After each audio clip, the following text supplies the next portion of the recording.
Question है, भारत की प्राचीनतम पर्वत श्रेणी है।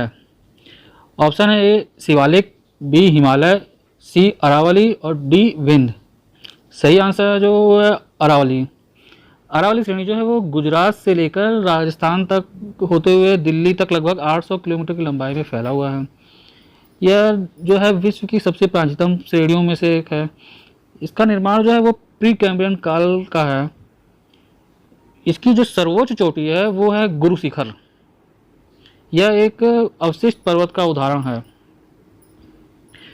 अब यहाँ जो क्वेश्चन बन के आता है वो एक है, अरावली की सर्वोच्च चोटी कौन सी है? तो आंसर है वही गुरु शिखर। और फिर जो दूसरा क्वेश्चन बनता है वो, अरावली किस तरह के पर्वत का उदाहरण है? तो इसका आंसर होगा अवशिष्ट पर्वत।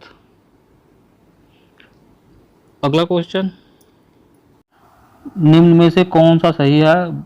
ऑप्शन है भारतीय चावल शोध संस्थान पूसा, भारतीय दलहन अनुसंधान संस्थान नागपुर, राष्ट्रीय डेयरी शोध संस्थान लखनऊ, भारतीय चारागाह चारा अनुसंधान संस्थान झांसी। सही ऑप्शन है भारतीय चारा एवं चारा अनुसंधान संस्थान झांसी।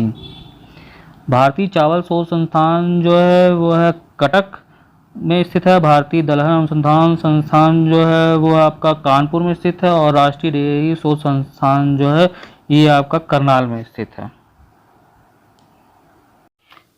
क्वेश्चन है, निम्नलिखित में से एक सुमेलित नहीं है। अब ये जो क्वेश्चन है वो शीतोष्ण घास के प्रदेशों से संबंधित है। इसमें ऑप्शन ए है प्रेरीज उत्तरी अमेरिका, बी पंपास दक्षिणी अमेरिका, सी स्टेपीज यूरोप। ये तीनों जो हैं ये तो सुमेलित हैं।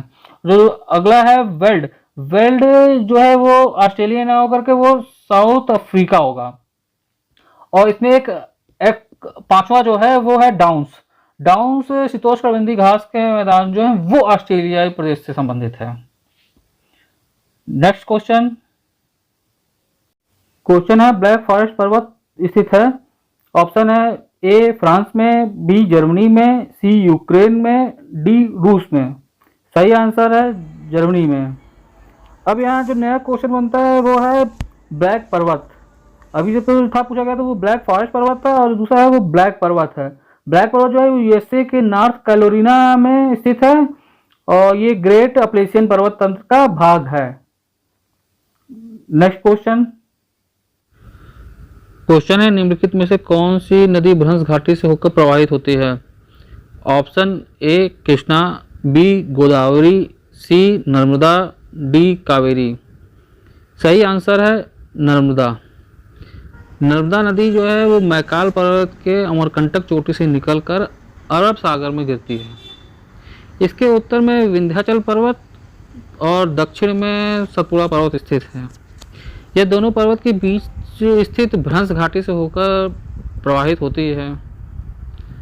अब यहाँ जो क्वेश्चन बनता है वो ये है कि नर्मदा नदी किन दो पर्वतों के मध्य से बहती है?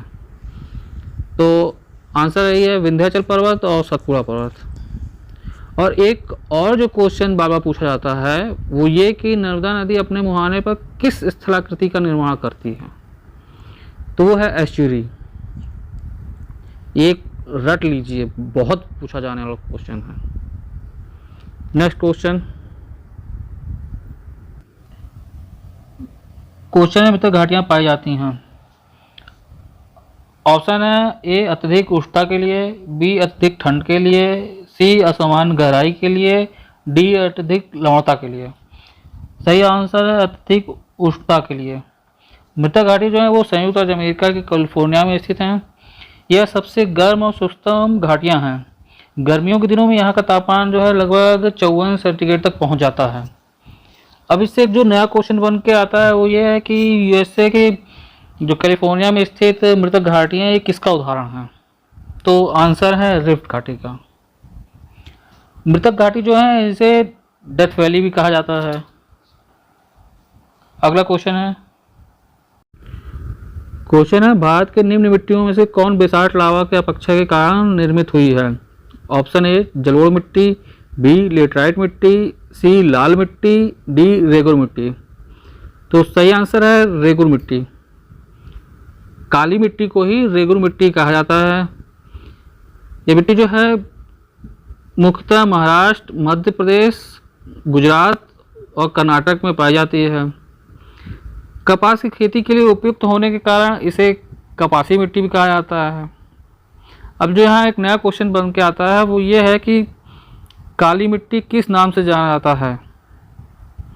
तो आंसर है रेगुर मिट्टी और कपासी मिट्टी। और जो एक और क्वेश्चन बनता है, ज़्यादा पूछा जाता है, वो ये है कि कपास की खेती के लिए कौन सी मिट्टी उपयुक्त है। तो ये ऐसे क्वेश्चन हैं जो एग्ज़ाम में बहुत पूछे जाते हैं, घुमा फिरा करके काली मिट्टी का ही है इसमें, तो प्लीज़ इसको रट लीजिए। नेक्स्ट क्वेश्चन है निम्नलिखित देशों में से किसकी समुद्र तट रेखा सर्वाधिक लंबी है। ऑप्शन है ए भारत की, बी कनाडा की, सी ऑस्ट्रेलिया की और डी ब्राज़ील की। तो सही आंसर जो है वो है कनाडा की। कनाडा की जो समुद्र तट रेखा है वो सर्वाधिक लंबी है, ये 2,02,080 किलोमीटर तक लंबी है। इसके बाद जो लंबाई की क्रम में क्रमशः जो आते देश हैं वो इंडोनेशिया और ग्रीनलैंड हैं। अब इसके बाद एक क्वेश्चन ये बनता है कि भारत के किस राज्य की समुद्र तट रेखा सर्वाधिक लंबी है। वो है गुजरात। ये एक ऐसा क्वेश्चन है कि जो एग्जामों में अक्सर पूछा जाता है, तो प्लीज इसको रट लीजिए। नेक्स्ट क्वेश्चन है निम्नलिखित में से कौन एक सुमेलित नहीं है। ऑप्शन ए काकरापारा, ये जो है गुजरात के सूरत में स्थित है, ये सही है सुमेलित।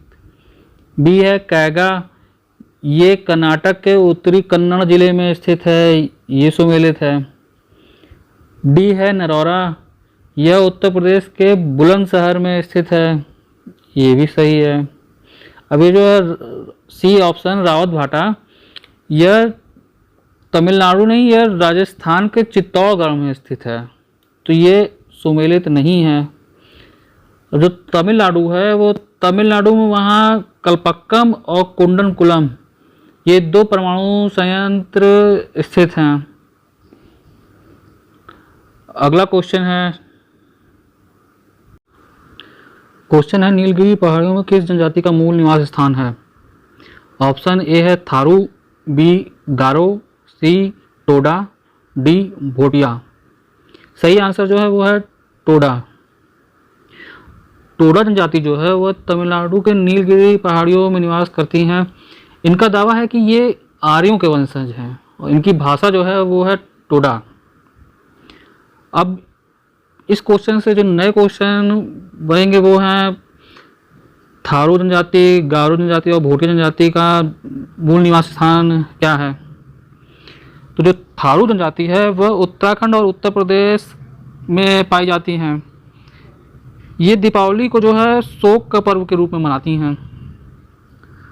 और जो गारो हैं, ये गारो जो हैं मेघालय के पहाड़ियों में पाई जाती हैं। और अगला जो है भोटिया, ये जो है सिक्किम और पश्चिम बंगाल के क्षेत्रों में निवास करती हैं। तो ये थे ज्योग्राफी सेगमेंट के 10 most important questions. I hope ये वीडियो आपको पसंद आया है। वीडियो आपको कैसा लगा कमेंट बॉक्स में बताएं। पसंद आया है तो अपने स्टडी ग्रुप में ज़रूर शेयर करेगा। और प्रवीण मंत्रा को लाइक, सब्सक्राइब और शेयर ज़रूर करें। आज के लिए इतना ही। Thank you friends.